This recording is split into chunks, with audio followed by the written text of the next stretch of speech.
வெகு வேகமாக இந்த 30 ஆண்டு காலமாக பல மாற்றங்கள் கிராமங்களில் நடந்து கொண்டிருக்கின்றன. அதில் விவசாயத்திலும் பல மாற்றங்கள் நடந்து கொண்டு இருக்கின்றன. இப்போ விவசாயத்தில் ஏற்பட்டிருக்கக்கூடிய மாற்றங்களில் நிறைய சந்தேகங்கள், கேள்விகள் இப்போது வந்துள்ளன. அந்த வேளாண் மாற்றங்கள் உண்மையில் ஒரு முதலாளியை இதுக்கு சென்று விட்டதா என்ற ஒரு கேள்வி உண்டு. கடந்த ஆண்டு ஜெயரஞ்சன் ஒரு புத்தகம் நிலவுடைமையை வீழ்ச்சி விட்டது, இது நிலப்பிரபுத்துவம் வீழ்ச்சி விட்டதுன்னு ஒரு பொருளாதார புத்தகம் திட்டக்குழு துணைத் தலைவர் எழுதியிருந்தார். அதுக்கப்புறம் அந்த வாதங்களிலிருந்து மங்கி போச்சு. இப்போ திருப்பி அந்த வாதங்கள் எழுந்திருக்கு. அப்போ உண்மையில் என்ன தான் நடந்துகிட்ருக்குது, வேளாண் மாற்றங்கள் என்ன நடந்திருக்கு, முதலாளித்துவ முறைக்கு மாறிடுச்சா? மனித சமூகத்தை பல கட்டங்களாக வரையறுக்கிறாங்க. அதில் மார்க்ஸ் போன்றவர்கள் தான் தெளிவாக மனித சமூகங்களை ஒரு அரசியல் பொருளாதார அடிப்படையில் ஆய்வு செய்து அதை வகுத்தார். சில எடுத்துக்காட்டுகளை சொன்னார். அவர் கிட்டத்தட்ட ஐரோப்பிய சமூகங்கள் அடிப்படையில் சொன்னார். பண்டைய சமூகத்தை பற்றி சொல்லும்போது பொது உடைமை சமூகம் உலகம் முழுக்க இருந்தது. அதுதான் மார்க்ஸ் சொல்கிறாரு. ஆயிரக்கணக்கான வருடங்கள் நீண்ட காலம் இருந்தது. அதுதான் நாகரிக சமூகத்தில் சில 1000 ஆண்டுகளுக்கு முன்னாடி தான் ஒரு வர்க்க சமூகங்கள் உருவாகுது. அதை தான் அடுத்த கட்ட சமூக கட்டங்களாக சொல்கிறாரு. அப்படி சொல்லும்போது ஐரோப்பாவில் சொல்கிறது ஒரு 3000 ஆண்டுகளுக்கு முன்னாடி, 2500 ஆண்டுகளுக்கு முன்னாடி உருவான அடிமை சமூகத்தை பற்றி சொல்கிறார். அடிமை உடைமை சமூகம். அடிமை உடைமை சமூகம்னா அந்த சமூகத்தில் அடிமைகளை வைத்து உற்பத்தியில் ஈடுபடுத்துவது, மேய்ச்சலில் முக்கியமாக மேய்ச்சல் சமூகமாக இருக்கக்கூடிய சமூகத்தில் ஈடுபடுத்துவது, கால்நடைகளை மேய்ப்பது, அடுத்தது ஓரளவு விவசாயத்தில் ஈடுபடுத்துவது என்ற ஒரு அடிமைகளை வைத்து இருந்த ஒரு சமூகமாக இருந்தது. அங்கே அடிப்படையே அடிமைகளை வைத்து தான், யார் எவ்வளோ அடிமைகளை வச்சுருக்காங்களோ அவங்க தான் பெரிய ஆண்டான். அரசை அதிக அடிமைகளை வச்சுருப்பாங்க. அப்போ அடிமைகளை வச்சு தான் நிறைய உபரியை அது திரட்டுச்சு அந்த சமூகம். அது அடிமை சமூகம் அப்படின்னு சொல்கிறாங்க. அதுக்கு அடுத்தது அதிலேருந்து அந்த அடிமை சமூகத்தை எதிர்த்து அடிமைகளை திரட்டி சிறிய சிறிய ஆண்டான்கள் இந்த பெரிய ஆண்டான்களுடைய ஆதிக்கத்தை எதிர்த்து அவங்க பண்ணையார்களாக மாறுறாங்க. விவசாயத்தை முதன்மையான சமூகமாக மாறுது. அந்த சமூகம் அதை தான் நில உடைமை சமூகம்னு சொல்கிறோம். நிலத்தை அடிப்படையாக கொண்ட சமூகமாக மாறுது. யார் அதிக நிலங்களை கொண்டு இருக்கிறாங்களோ அவங்க மிகப்பெரிய ஆதிக்க சக்திகளாக மாறுவாங்க. அப்போ ஒரு அதிகாரத்தின் அளவே கூட அங்கே ஒரு நிலத்தின் அளவாக மாறுது. இதுதான் நில உடைமை சமூகம். அப்போ அது சார்ந்த உறவுகள் எல்லா இடங்கள்லையும் இருக்கும். இப்போ இந்த அடிமை சமூகம் ஒரே மாதிரி உலகம் முழுக்க உருவாச்சானா அப்படி சொல்ல முடியாது. அடிமை சமூகமும் சரி, நில உடைமை சமூகமும் சரி ஒரே மாதிரி உலகம் முழுக்க உருவாச்சானா அப்படி உருவாகலை. ஒவ்வொரு நாடுகளும் அந்தந்த கட்டத்துக்கு ஏற்ற மாதிரி உருவாச்சு. நிறைய நாடுகள், சில நாடுகள் அடிமை சமூகம் உருவாகலை.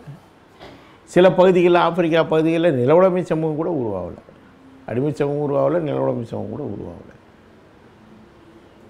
இப்படி தான் உலகத்தினுடைய போக்கு என்பது ஒரே மாதிரியாக உருவாக்கப்படல. மார்க்ஸ் சொல்கிறது ஒரு உதாரணங்கள் சொல்கிறார். அந்த நில உடைமை சமூக வீழ்த்தி தான் ஃப்ரான்ஸில் அந்த நிலப்பிரபுக்கள், அதாவது அதிக நிலங்களை வைத்திருந்த லார்ட்ஸ்ன்னு சொல்லுவாங்க, நம்ம பண்ணையாறுகள் சொல்லுவோம். அவர்களை வீழ்த்தின்னு வெட்டுறாங்க. கெலட்டின் மிஷின் வச்சு ஒவ்வொருத்தரும் கழுத்தை வெட்டுறாங்க. வெட்டி அவங்க பண்ணை அடிமைகளை, அதில் பண்ணை அடிமைன்னு சொல்கிறவங்க ஒரு குறைந்தபட்சம் அவங்களுக்கு கொஞ்சம் நிலம் இருக்கும், அதில் அவங்க உழுதுட்டு அவங்க இலவசமாக அவனுக்கு பண்ணையாருக்கு வேலை செய்யணும். அது இல்லாமல் குத்தகைதாரர்கள் இருப்பாங்க, அதாவது வாடகை. இதுதான் நில வாடகை அப்படின்றதும் பண்ணை அடிமைன்றதும் நிலத்தை உடைமை, நிலத்தின் உடைமை என்பது அந்த சமூகத்தினுடைய அடிப்படையாக இருக்கிறதுன்றது தான் நில உடைமை சமூகம். இந்த சமூகத்தை வீழ்த்தி தான் முதலாளித்துவ சமூகம். ஃப்ரான்ஸில் அப்படி தான் வந்தது. அதுக்கப்புறம் இதெல்லாம் என்ன ஆகுதுன்னு சொன்னால், இதில் பிரிட்டனில் அது சமரசம் பண்ணிக்குது. நில உடைமையோட, நிலக்கிழார்களோட, லாடுகளோட, பண்ணையார்களோட சமரசம் பண்ணிக்குது அங்கே முதலாளித்துவம். அதனால தான் இன்றைக்கும் விக்டோரியா அரசர்கள் இருக்கிறாரு. அப்புறம் லார்ட் அவை இருக்குது. அதெல்லாம் பிரிட்டனில் அது ஒரு சமரசத்தின் மூலமாக நடக்குது.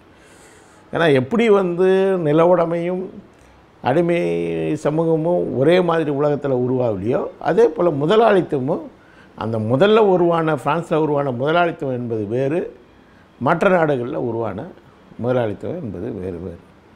அதுக்கப்புறம் கிழக்கு ஐரோப்பா நாடுகளில் ஜெர்மன் போன்ற நாடு, இத்தாலி போன்ற நாடுகளில் அங்கே இருக்கிற பண்ணையார்களே முதலாளிகளாக மாறிடுறாங்க. பண்ணையார்களே முதலாளிகளாக மாறுறாங்க. முதலாளியும் என்ன, இது எப்படி நிலத்தை உடைமையாக கொண்டது தான் அந்த சமூகத்தினுடைய அதிகாரத்தை தீர்மானிக்கிறது என்பது போல் இங்கே மூலதனத்தை முதலுடைமை அப்படின்னு சமூகம் சொல்லலாம். சரியான தமிழ் சொல்லணும்னா முதலுடைமை சமூகம் அப்படின்னு சொல்லலாம். முதலை அதாவது மூலதனத்தை அடிப்படையாக யார் அதிகம் மூலதனம் கொண்டிருக்கிறாங்களோ அவங்க தான் அதிகாரம் படைத்தவர்களாக அந்த முதலாளித்த சமூகத்தில் மாறும். ஏன்னா அந்த முதலாளித்த சமூகன்ற சொல்லு தப்பு, அது பழக்கமானதுனால நான் அந்த சொல்ல சொல்கிறேன். அப்போ இங்கே மூலதனம் யார் கையில் இருக்குதோ, முதல் யார் கையில் அதிகமாக இருக்குதோ அவங்க தான் இது பண்ணுவாங்க. அப்போது முதலாளித்த சமூகத்தினுடைய முக்கியமான அம்சம் என்னென்னா மூலதனம் எப்படி இருக்குதுன்றதை வச்சு தான் அது தீர்மானிக்கணும். இப்படி தான் இதுதான் அடிப்படைகள், இப்படி தான் உருவாச்சு. அப்போ இதை வச்சு நம்ம இந்தியாவில் பார்க்கும்போது என்னவா இருக்குது அப்படின்னு சொன்னால், இந்திய துணைக்கண்டமும் அதே போல் தான், உலகம் போல் தான். இந்திய துணைக்கண்டம் ஒரு பகுதி முழுக்க ஒரே சமூகமாக எந்த காலகட்டத்திலையும் இருந்தது கிடையாது. சிந்துவெளி நாகரிகம் ஒரு காலகட்டம் இருக்குது, கீழடி அது பாட்டுன்னு அந்த பக்கம் இருக்குது. இது எல்லாம் இங்கேருந்து அங்கே போச்சு, அங்கேருந்து போச்சுன்னு வாதம் பண்ணுங்கிறாங்க, மயிர்பிளக்க வாதங்கள். அப்படிலாம் அவசியமே கிடையாது. அக்கம்பக்கமாக இருக்கும். இப்பயே அக்கம்பக்கமாக இருக்குல்ல. இப்போ இங்கே 4 மாநிலங்கள் இருக்குது. இந்த 4 மாநில பக்கத்தில் தண்டகாரண்யம் இருக்குது. தண்டகாரண்யில் 2 கோடி கோண்டுங்க இருக்கிறாங்க, இனக்குழுக்கள். நாம் அந்த காலகட்டத்தில் அவங்க நம்மளை தமிழம் சொல்கிறாங்க. நம்ம மொழி அந்த காலகட்ட மூல மொழியை திராவிட மொழின்னு சொல்லக்கூடாது. பாவலர் சொல்லுவார், தமிழம் தான் திரிந்து திராவிடமாக மாறிச்சுன்னு சொல்லுவார். அந்த தமிழம் என்ற சொல்ல அவங்க உச்சரிக்கிறாங்க. நம்மளை தமிழம் தான் கூப்பிடுவாங்க. அவங்க தமிழே சொல்ல மாட்டாங்க. ஒரு 4 மாநிலங்களில் நான் போயிருக்கிறேன். அந்த 4 மாநிலங்கள் நிறைய இடைவெளி விட்டு கூட போயிருக்கிறேன். கீழ்மட்டத்திலேருந்து மேல் வட்டாருக்கு தமிழ்னு சொல்கிறாங்க. இனக்குழுக்கள் நீண்ட காலமாக வாழ்ந்து நிற்கக்கூடிய ஒரு இனக்குழுக்கள், பழங்குடிகள் அவங்க. அப்போ அவங்க ஒரு பக்கம் இருக்கிறாங்க, இன்னொரு பக்கம் நில உடைமை சமூகம் இருக்குது, இன்னொரு பக்கம் வளர்ந்த முதலாளித்த சமூகம் இங்கே இருக்குது. அதுபோல் தான் அந்த காலகட்டத்தில் ஒரே சமூகம் எல்லா இடத்துலையும் இருந்தது. இந்திய துணைக்கண்டம் முழுக்க ஒரே சமூகத்தில் இருந்தது. இந்த மயிர்புழக்க விவாதம் இங்கேருந்து அங்கே போச்சு, அங்கேருந்து அங்கே போச்சுன்னு தேவையற்ற விவாதங்கள் நடந்துகிட்ருக்குது. அப்படி கிடையாது. அப்போ இங்கே ஒரு வர்க்க சமூகமாக எப்படி உருவாச்சு, எது முதல்ல ஒரு கட்டமைக்கப்படுது அப்படின்னு சொல்லும்போது, முதல்ல சிறு சிறு தேசங்கள் இருக்குது. சிறு தேசங்களில் வர்க்க சமூகங்கள் இருக்குது. அதனுடைய தன்மைகள் வேறையாக இருந்தது. அதாவது சில வடக்கில் வேறையாக இருந்தது, நம்ம தெற்கில் வேறையாக இருந்தது. இப்படி தான் இருந்துகிட்டு இருந்தது. நம்ம தெற்குக்கு அப்புறம் வருவோம். வடக்கை பொறுத்த வரைக்கும் என்ன ஆகுதுன்னா, அந்த சிறு தேசங்களை அழித்து சமூகம் மாற்றம் பெறத்துக்கான ஒரு விளைவு நடக்குது. சமூகத்தினுடைய விளைவு நடக்குது. அதில் ஒரு மகத அரசு தோற்றுவிக்கப்படுது.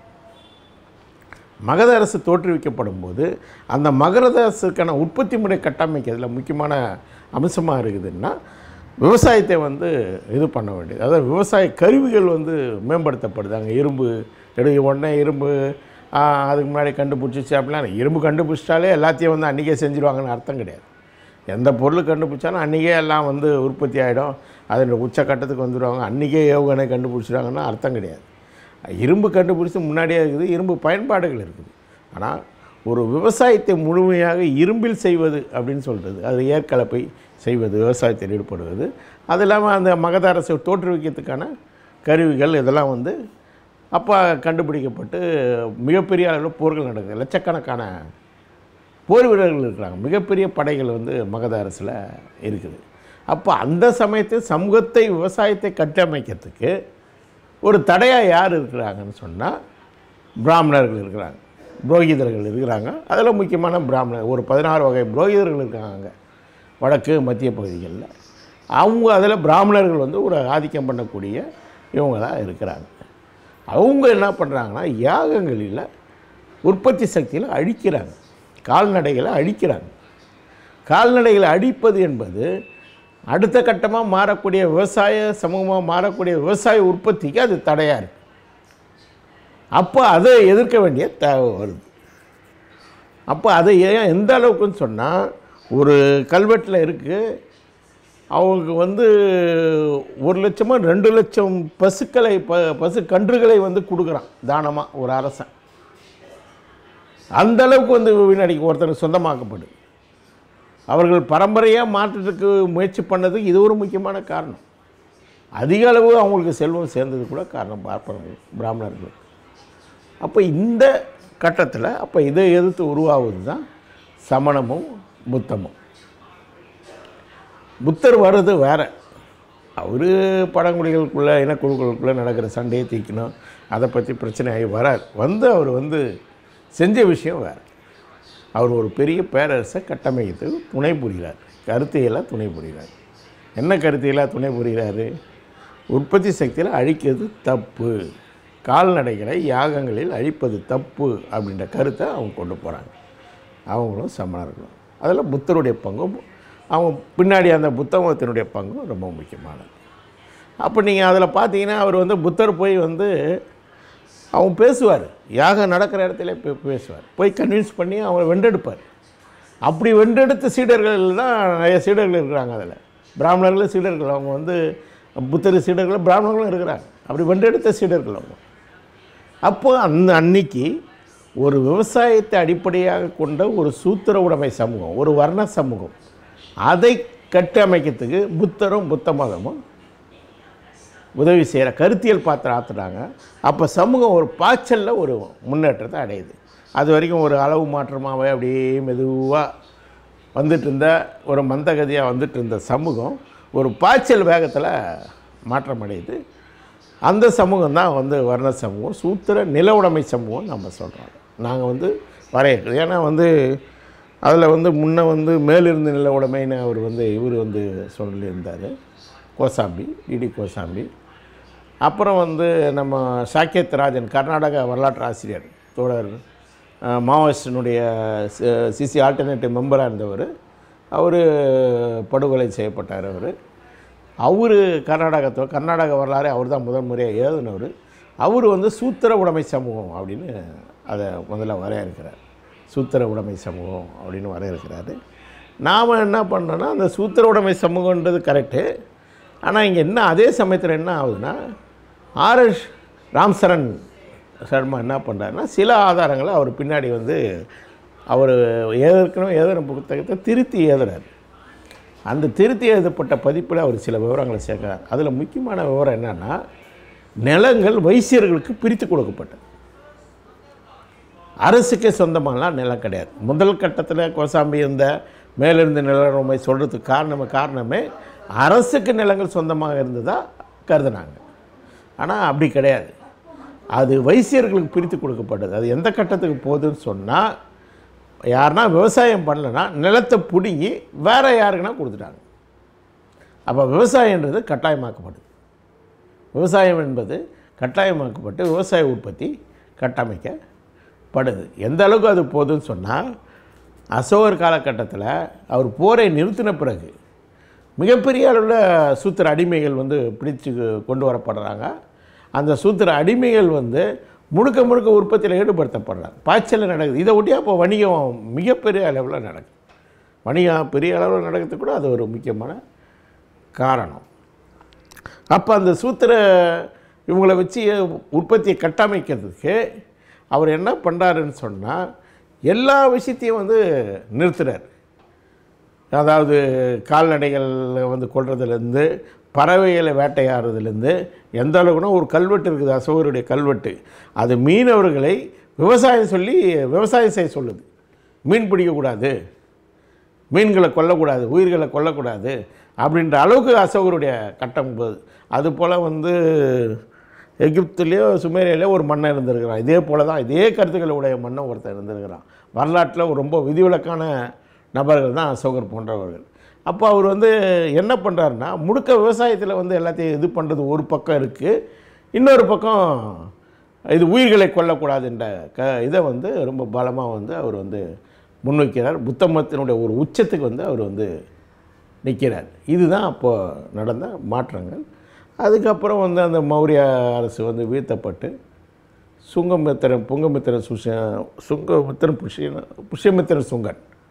புஷ்யமித்திர சுங்கன்றவன் அரசனாகி அவன் ஒரு பிராமணன், கடைசி மௌரிய அரசனுடைய தளபதியாக இருக்கிறான்.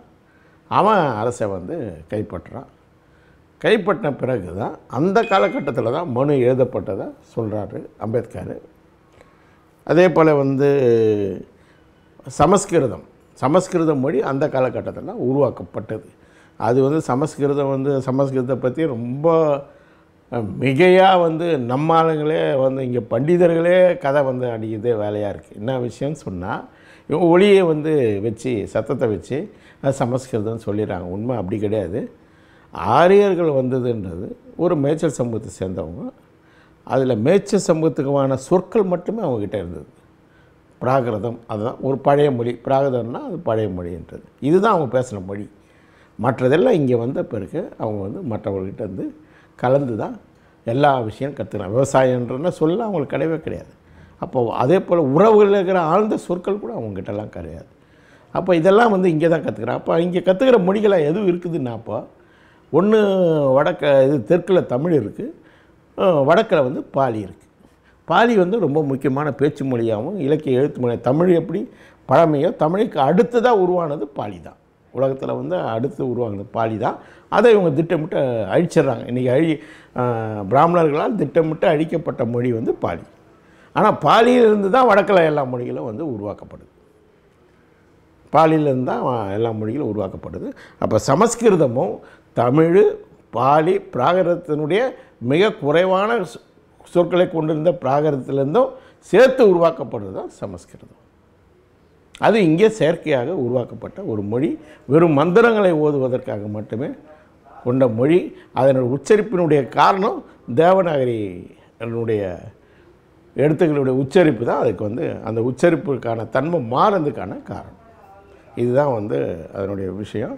அப்போ அந்த காலகட்டன்றது ஒரு முக்கியமான காலகட்டம். கிமு 2ஆம் நூற்றாண்டு.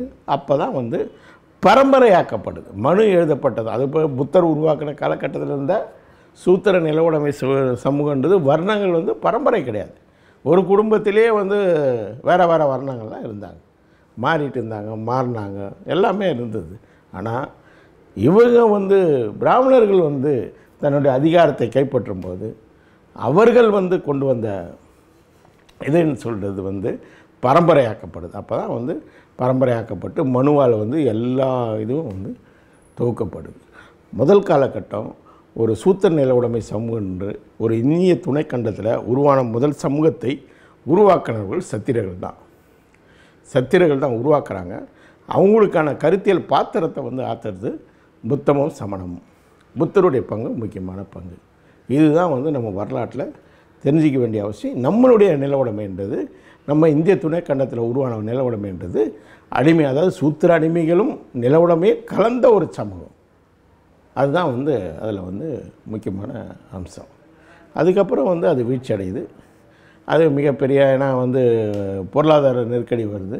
ரோம் வந்து தடை விதிக்கிறாங்க, இந்தியாவுக்கும் சீனாவுக்கும் தடை விதிக்கிறதுனால மிகப்பெரிய பொருளாதார வீழ்ச்சி வந்து வணிகங்கள் வந்து நிறுத்தப்பட்டு நகரத்தில் இருக்கிற கைத்தொழில்கள் வணிகம் முழுக்க அழிக்கப்பட்டு எல்லாம் கிராமங்களை நோக்கி மக்கள் வராங்க.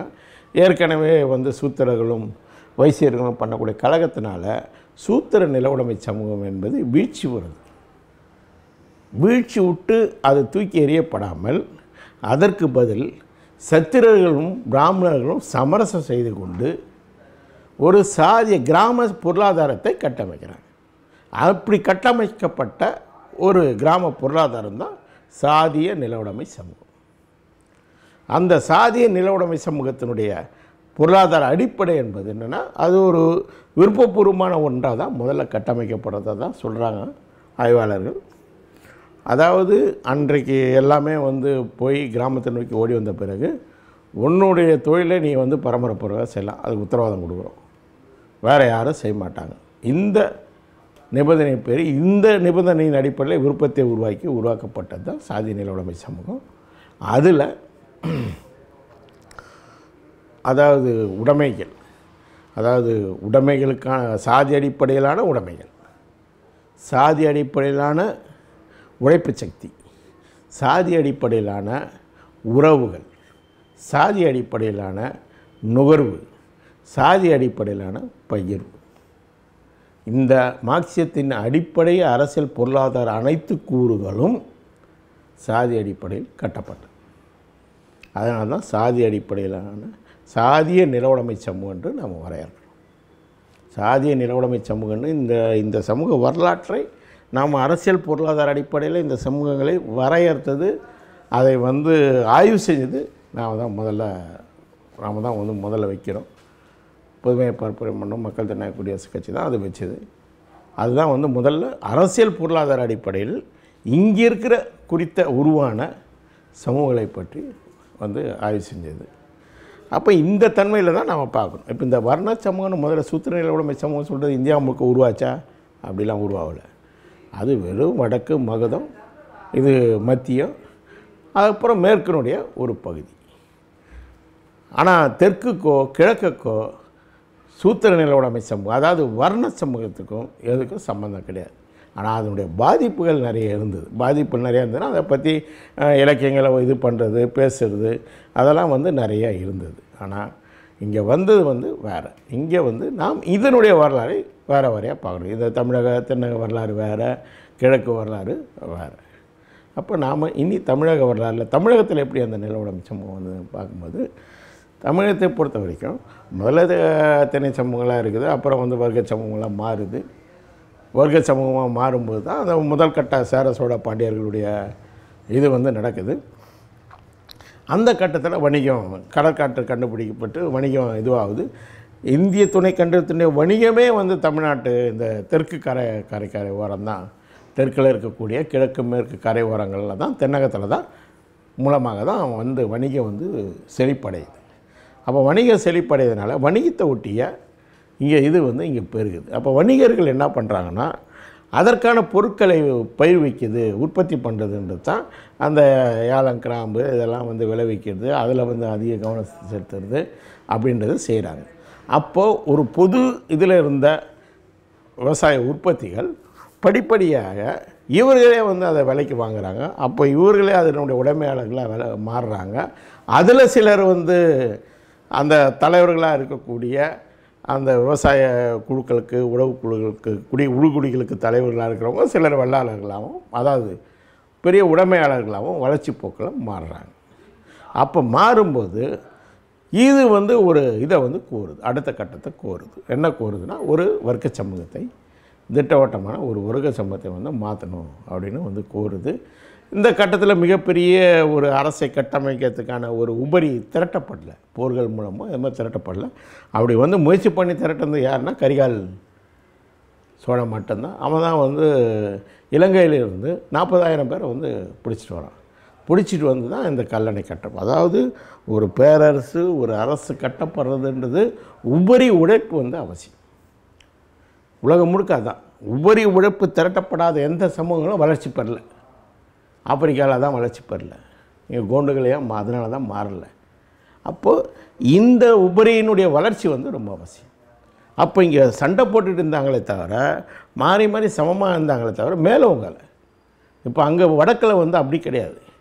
அவங்க என்ன பண்ணுறாங்க, சண்டை போடுறாங்க, கல்யாணம் பண்ணுறாங்க, திருமணங்கள் மூலம் அரசை வந்து விரிவுபடுத்துகிறாங்க. அவன் அப்பனே கொண்டுட்டு இதுக்கு வரான், பிம்பிசாரனே கொண்டு அடுத்து இவன் வந்து ஆட்சிக்கு வரான். அப்போ முழுக்க அதை விரிவுபடுத்துறதை நோக்கி வந்து உபரிகளை வந்து சேர்க்கறதுன்னு நோக்கி அங்கே வந்து உபரி உழைப்புகளை, அடிமைகளை பிடிப்பதனும் போரின் மூலம் அடிப்படைகளை பிடிப்பதன் மூலமாக உபரிகளை சேர்க்கறதுன்றது அங்கே பயங்கரமாக நடக்குது. அதனால தான் அங்கே வந்து முன்னாடி வந்து ஒரு சமூகம் வந்து சமூக கட்டமைப்புகள் உருவாகுது.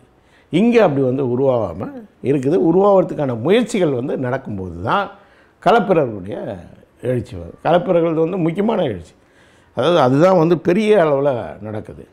ஆனால் களப்பிரர்களுடைய பிரச்சனை என்னென்னா, அவர்கள் ஏற்கனவே இருந்த சமூக கட்டமைப்பை கொண்டு போக முயற்சி செய்கிறாங்க. அதுதான் வந்து அங்கே இருக்கிற சிக்கல். அப்போது ஒரு சமூக மாற்றத்தை வந்து அவங்க வந்து கொண்டு வர தயாராக இல்லை. அப்புறம் அவங்க நிலங்கள் கொடுக்குறாங்க. நிலங்களை கொடுத்தா கூட அது வந்து ஒரு நிலவுடைமை சமூக உற்பத்தியை வந்து மாற்றுறதுக்கு அவங்க அதுக்கான வேலைகளை அவங்க செய்யலை. அப்போ அதுக்கான ஆதாரங்கள் என்னன்னு சொன்னால், சீனி வெங்கடசாமி எழுதியிருக்கக்கூடிய இதில் களப்பிரர்கள் பற்றிய புத்தகத்தில் நீங்கள் பார்த்தீங்கன்னா 2 ஆதாரம் இருக்கும். ஒன்று வேள்விக்குடி செப்பேடு, 2வது தலவாய்புரம் செப்பேடு. இந்த 2 செப்பேடுமே என்னவாக இருக்குன்னா, அந்த நிலத்தை இருந்தவங்க அந்த நிலத்தை வந்து ஏற்கனவே இருக்கிற பாண்டிய மண்ணை கொடுத்தான்.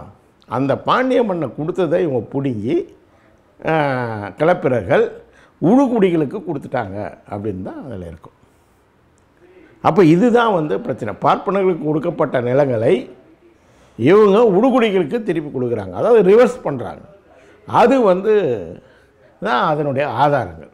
அப்போ இவங்க ஒரு நிறைய பேர் சொல்கிறாங்க இந்த நிலத்தை கொடுத்தாங்க, அது மடத்துக்கு நிலத்தை கொடுத்துருக்குறாங்க. அது வந்து ஒரு பழக்கமாக ஆகுது. அது எப்போனா சாத்துவாகனர்கள் தொடங்கி வைக்கிறாங்க, அது இந்தியா முழுக்க தொடங்கி வைக்கிறாங்க. சாத்துவாகனர்கள் வந்து பார்ப்பனர்களுக்கு நிலங்களை கொடுப்பது, பிரம்மதேய கிராமங்களுடைய இதை வந்து உருவாக்குறதே சாத்துவாகனர்கள் தான். அந்த கிராமத்தில் வந்து வரி வசூல் பண்ணக்கூடாது, இந்த கிராமத்தில் படைகள் போகக்கூடாது அப்படின்னு 10 கட்டளைகளை வந்து கொண்டு வரதெல்லாம் சாத்துவாகனர்கள். அதை பார்த்து தான் பல்லவ மன்னனையும் கொண்டு வரான் பின்னாடி. அப்போ அந்த இது வந்து பிரச்சனையாக ஆகுது.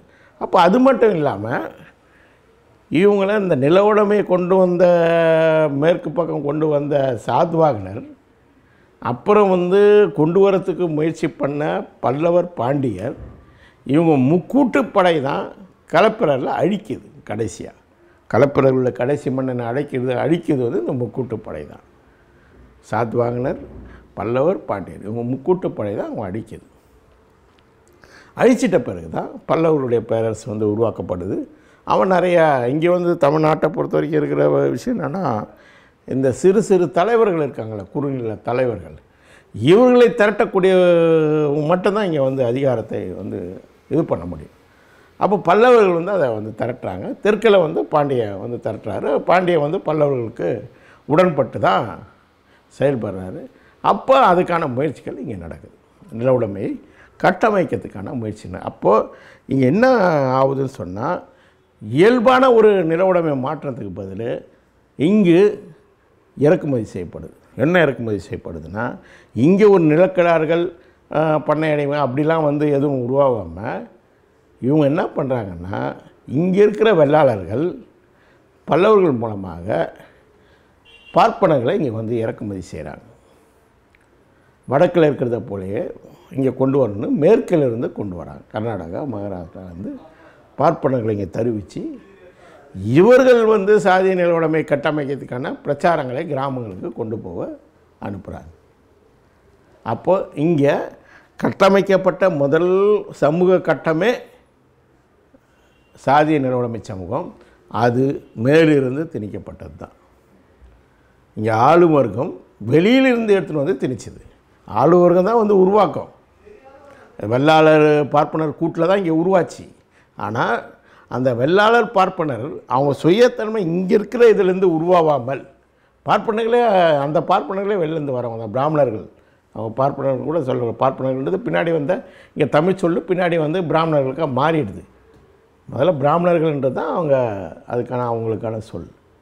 அப்போ அந்த பிராமணர்களை கொண்டு வந்து பிராமண வெள்ளாள கூட்டில் தான் உருவாகுது. பின்னாடி அதை வெள்ளாளர்களுக்கு ஆப்பு வைக்கிறானுங்க பிராமணர்கள். அரசர்களோட நெருக்கமாகி அவங்க அதிகாரத்தில் வந்து இது பண்ணி இங்கே எல்லாமே சமஸ்கிருதமயமாக்குறது, சனாதன விஷயங்களை கொண்டு வந்ததெல்லாம் அதுக்கப்புறம் நடந்த வரலாறுகள்லாம் நல்ல தெளிவான எழுதப்பட்ட சமீபத்திய வரலாறுகள். அது உங்களுக்கு நல்லா எல்லாருக்குமே நல்லா தெரிஞ்சிருக்கும். அப்போ இதுதான் நடக்குது. இங்கே என்ன நடக்குது, அங்கே எப்படி பார்ப்பனர் சத்திரர்கள் சேர்ந்து சாதிய நில உடைமை சமூகத்தை கட்டமைக்கிறாங்க, இயல்பாக கட்டமைக்கிறாங்க. வடக்கிலும் மத்தியிலும் உருவானது சூத்திர நில உடைமையினுடைய தொடர்ச்சியாக அந்த வளர்ச்சி போக்கில் உருவானது தான் சாதிய நில உடைமை சமூகம். இங்கே அப்படி கிடையாது. இங்கே வெளியிலிருந்து பிராமணர்கள் கொண்டு வரப்பட்டு மேலிருந்து அது வந்து திணிக்கப்பட்டது. இதனுடைய விளைவாக இங்கே தொடர்ந்து எதிர்ப்புகள் நிறைய நடந்தது. அந்த எதிர்ப்புகளில் முக்கியமாக வந்து ஒவ்வொருத்தரும் ஒரு பதிவில் பண்ணுறாங்க. அதில் வந்து பார்த்திங்கன்னா அந்த 5000 சமணர்களை கழுவேற்றுன்றது சமணர்கள் இருக்கிறதுக்கு வாய்ப்பில்லை, அது உடுபுடிகளாக தான் இருக்கணும். சமணர்களோடு அவங்க சமணர்களை அதை திரட்டியிருக்கலாம், சமணர்கள் திரட்டியிருக்கலாம், சமணர்களை சார்ந்து இருந்திருக்கலாம் அப்படின்ற ஒரு இது வந்து கருத்துக்கள் இருக்குது. கிட்டத்தட்ட அதே கருத்து தான் வந்து வசந்தான்னு சொல்லி ஒரு ரிசர்ச் ஸ்காலர் வந்து இது பண்ணாங்க, மேத்துராவுடைய இணையர்னு நினைக்கிறேன். அவங்க வந்து அந்த ஆய்வில் வந்து முன் வச்சுருக்காங்க. சமூக விஞ்ஞானத்தில் அந்த கட்டுரை வந்து இருக்குது. அப்போ அவங்க வந்து அந்த கருத்தை வந்து சொல்கிறாங்க. அப்போ இங்கே நிறைய எதிர்ப்புகள் தொடர்ந்து நடக்கிறதுனால தான் பக்தி இயக்கம் வந்து அதை ஒரு சமரசம் பண்ணுறதுக்கு சாதி வந்து எதிர்க்கிற மாதிரி ஒரு பாவலா காட்டிக்கிட்டு, ஆனால் உண்மையில் சாதி நிலவுடைமை சமூகத்தை கட்டமைத்து தான் அது வருது. ஆனால் நிறைய முயற்சிகள் நடக்குது. அதுக்கு வந்து நிறைய ஆதாரங்கள் இருக்குது. நிலவுடைமை சமூக கட்டமைக்கிறதுக்கு வந்து ஒரு விவசாயத்தை பெருகளவு உற்பத்தி, அதாவது தருமபுரியில் வந்து ஒரு கல்வெட்டு இருக்குது, நடுகல் இருக்குது. அதில் வந்து பல்லவ மன்னன் 1,00,000 ஏற்கலப்பைகளை ஒரு திருவிழா நடத்தி 1,00,000 ஏற்கலப்பைகளை விவசாயிகளுக்கு கொடுத்துருக்குறான். நினச்சி பாருங்கள். இப்போ 1,00,000 ஏற்கலப்பை கொடுத்தா தமிழ்நாட்டு விவசாயம் என்ன ஆகுன்னு பாருங்கள். பெரிய பாய்ச்சல் வரும். அப்போது பெரும் அளவில் ஒரு நிலவுடைமை சமூகத்தை கட்டமைத்துக்கான முயற்சிகள் பல்லவ காலகட்டத்தில் நடந்தது. பல்லவர், பாண்டியர்கள் தான் நாடுன்றதை கொண்டு வந்து பாண்டியர்கள் தான் நாடுன்றதை கொண்டு வந்தது. அது பல்லவர் காலம்தான். அது நாடுன்று கொண்டு வந்தது பாண்டியர்கள் தான். அப்போது ஒரு நிலவுடைமை கட்டமைக்கிறதுக்கான ஒரு கடும் முயற்சிகள் வந்து நடக்குது. ஆனால் அது முழுமை பெறாமல் அதுக்கான சண்டைகள் இது தொடர்ந்து நடந்துகிட்ருக்குது. அது முடிவு வருதுன்றது பிற்கால சோழர்கள் காலம்.